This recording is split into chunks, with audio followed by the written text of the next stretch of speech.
6 days before the Passover, Jesus came to Bethany, where Lazarus lived, whom Jesus had raised from the dead.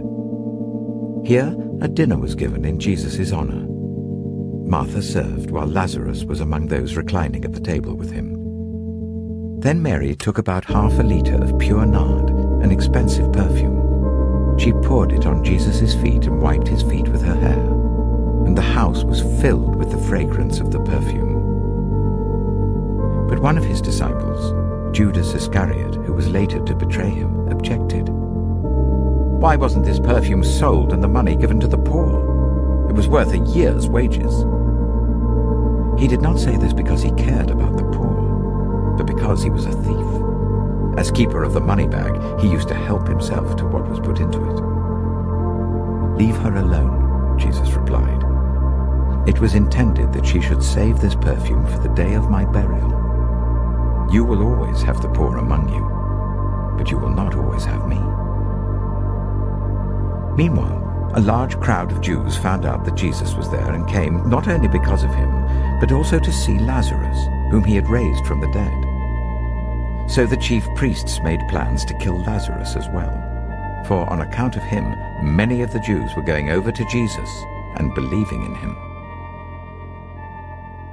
The next day, the great crowd that had come for the festival heard that Jesus was on his way to Jerusalem. They took palm branches and went out to meet him, shouting, "Hosanna! Blessed is he who comes in the name of the Lord.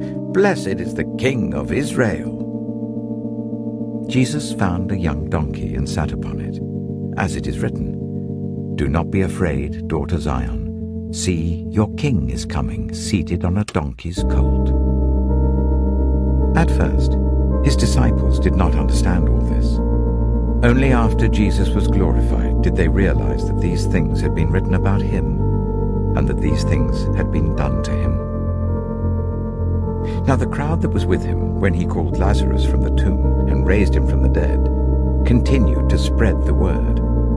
Many people, because they had heard that he had performed this sign, went out to meet him. So the Pharisees said to one another, "See, this is getting us nowhere. Look how the whole world has gone after him." Now there were some Greeks among those who went up to worship at the festival. They came to Philip, who was from Bethsaida in Galilee, with a request. "Sir," they said, "we would like to see Jesus." Philip went to tell Andrew. Andrew and Philip in turn told Jesus. Jesus replied, "The hour has come for the Son of Man to be glorified. Very truly I tell you, unless a grain of wheat falls to the ground and dies, it remains only a single seed. But if it dies, it produces many seeds. Anyone who loves their life will lose it, while anyone who hates their life in this world will keep it for eternal life. Whoever serves me must follow me, and where I am, my servant also will be. My Father will honor the one who serves me. Now my soul is troubled, and what shall I say? Father, save me from this hour? No, it was for this very reason I came to this hour. Father, glorify your name." Then a voice came from heaven. "I have glorified it, and will glorify it again." The crowd that was there and heard it said it had thundered.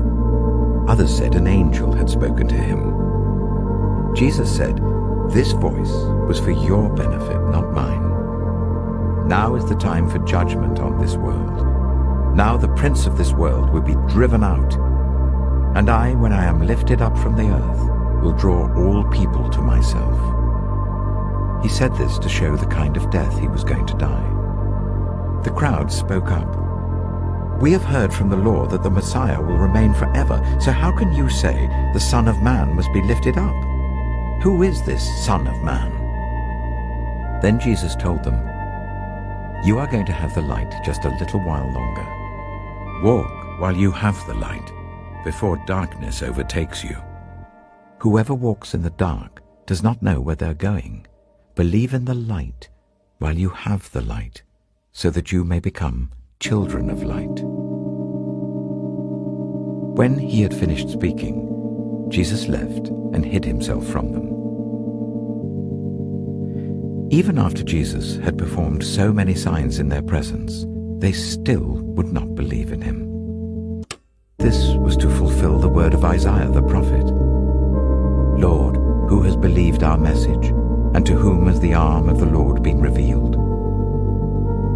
For this reason they could not believe, because, as Isaiah says elsewhere, he has blinded their eyes and hardened their hearts, so they can neither see with their eyes nor understand with their hearts, nor turn, and I would heal them. Isaiah said this because he saw Jesus' glory and spoke about him. Yet at the same time, many, even among the leaders, believed in him. But because of the Pharisees, they would not openly acknowledge their faith, for fear they would be put out of the synagogue. For they loved human praise more than praise from God. Then Jesus cried out, "Whoever believes in me does not believe in me only, but in the one who sent me. The one who looks at me is seeing the one who sent me. I have come into the world as a light, so that no one who believes in me should stay in darkness. If anyone hears my words but does not keep them, I do not judge that person. For I did not come to judge the world, but to save the world. There is a judge for the one who rejects me and does not accept my words. The very words I have spoken will condemn them at the last day. For I did not speak on my own, but the Father who sent me commanded me to say all that I have spoken. I know that his command leads to eternal life. So whatever I say is just what the Father has told me to say.